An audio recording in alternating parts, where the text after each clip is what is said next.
காவேரிக்கு விஜய் மேல இருக்கிற டவுட் கொஞ்சம் கூட குறைய மாட்டேங்குது. இதுக்கெல்லாம் ஃபுல்லா காரணம் வந்து விஜயா தான் இருக்கும் அப்படின்னு சொல்லிட்டு மறுபடியும் யோசிச்சுக்கிட்டே உட்காந்துருக்காங்க. அப்ப எல்லாரும் வந்து வீட்டுல உட்காந்து பேசிட்டு இருக்காங்க. அப்ப வந்து கேக்குறாங்க சாரதம்மா கங்கா கிட்ட, ஏண்டி இவ எப்படி இருக்கா, என்னாச்சு, ஏன் ஒரு மாதிரியே இருக்கிறா அப்படின்னு சொல்லி கேக்குறாங்க. அப்ப வந்து கங்கா சொல்றாங்க, ஆமாம்மா எனக்கும் ஒன்றும் புரியல எதனாலேன்னு.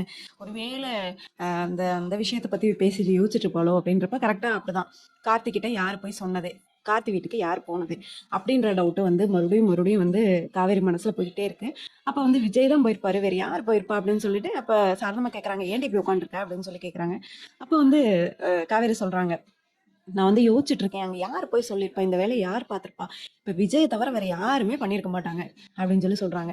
அப்படின்னா நீ தான் வந்து டைரக்டா போய் கேட்கறேன்னு சொன்னீல, கேட்டிருக்க வேண்டியதானே, கேட்டியா, அவர் என்ன சொன்னாரு அப்படின்னு சொல்லிட்டு கேட்கறாங்க. அப்போ வந்து சொல்றாங்க, இல்ல அவர் பண்ணவே இல்லைன்ற மாதிரி சொல்றாரு, ஆனா எனக்கு என்னமோ டவுட்டாவே தான் இருக்கு, அவர் தான் பண்ணியிருப்பாரோ அப்படின்னு சொல்லி நான் யோசிச்சுட்டே இருக்கேன் அப்படின்னு சொல்லி சொல்றாங்க.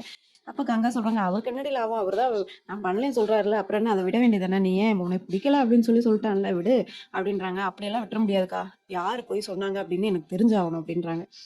காவேரிக்கு இதையே வேலைங்க, அப்போ பாரு இதை துருவி துருவி துருவி பண்றதுல, ஏன் நீங்க வந்து ஒரு 5 வருஷத்துக்கு முன்னாடி எனக்கு என்ன நடந்துச்சு, இன்னொரு டவுட்டும் இருக்கு. இப்ப குழந்தை பிறந்துச்சு அப்படின்னா கண்டிப்பா வயித்துல அந்த கண்டிப்பா அந்த அந்த எவிடன்ஸ் இருக்கும் பிறந்ததுக்கு, அதையும் இன்ன வரைக்கும் காவேரி புரிஞ்சுக்க முடியலையா, இல்ல நம்ம ஒரு தாய்மை அடைஞ்சிருட்டோம் அப்படின்றத பத்தி கண்டிப்பா ஏதாவது ஒரு விஷயத்துல எந்த ஒரு தாய்க்கு புரிஞ்சிருக்கும், ஏன் இன்னும் வந்து தெரிய வரல, பிசிக்கலாவும் சரி, ஸோ ஏன் இன்னும் தெரிய வரல அப்படின்ற மாதிரி ஒரு டவுட் போயிட்டே இருக்குங்க. இதுக்கு டேரக்டர் தான் பதில் சொல்லணும். காவேரி வந்து நோண்டிக்கிட்டே இருக்காங்க, என்னவா இருக்கும் அப்படின்னு சொல்லிட்டு. அப்புறம், ஏமா நீ எதுவும் போய் சொன்னியா அப்படின்ற மாதிரி கேட்குறாங்க. ஸோ அப்போ வந்து சாரதம்மா, சத்தியமா நான் இல்லடி, அங்கெல்லாம் போய் நான் எதுவுமே சொல்ல கிடையாது, எனக்கு அதுக்கும் சம்மந்தமே இல்லை அப்படின்ற மாதிரி சொல்றாங்க. பயங்கரமான ஒரு ஆக்டிங் போடுறாங்க. அப்போ வந்து, இல்லை எனக்கு என்ன நீ தான் பண்ணிருப்பியோ அப்படின்னு சொல்லி டவுட்டா இருக்குது அப்படின்றாங்க. இல்லடி என்னையெல்லாம் சந்தேகப்படாத, நான்லாம் அங்கே போகவே இல்லை அப்படின்ற மாதிரி சொல்றாங்க.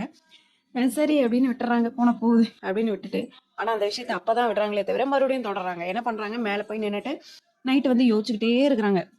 மேல போய் நின்னுட்டு, என்னவா இருக்கும், யாரு போய் சொல்லியிருப்பான், ஏன் அவன் இப்படி சொன்னான் அப்படின்னு சொல்லிட்டு. அப்ப கங்காவும் யமுனாவும் மேல போறாங்க. போய் பேசிட்டு இருக்கிறப்ப, விடேண்டி அவன் தான் வேணாம்னு சொல்லிட்டு போயிட்டான்ல, விடு அப்படின்றப்ப, இல்லக்கா எனக்கு நக்கலா என்னைய சொன்னாருக்கா விஜய், அதுதாக்கா எனக்கு ரொம்ப கஷ்டமா இருக்கு, உன்னையில யாரு கட்டிக்குவாங்கன்ற மாதிரி ஒரு மாதிரி நக்கலா சொன்னா அப்படி அப்படிங்க.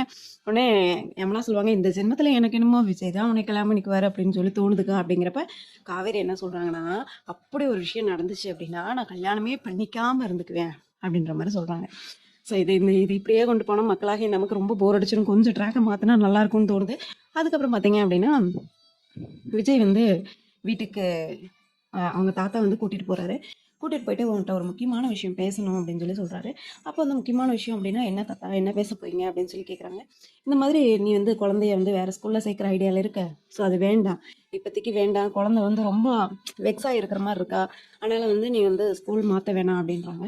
ஆனால் வந்து விஜய் வந்து கேட்குற மாதிரி இல்லை, இல்லை தாத்தா அதெல்லாம் முடியாது, நம்ம வந்து மாற்றி தான் ஆகணும், ஸ்கூலை மாற்றிடலாம், இது சரி வராது, அதனால நம்ம ஸ்கூல்ல மாத்தினாதான் காவேரியை கொஞ்சம் கொஞ்சமா மறப்பா பாப்பா அப்படின்னு சொல்லி சொல்றாங்க.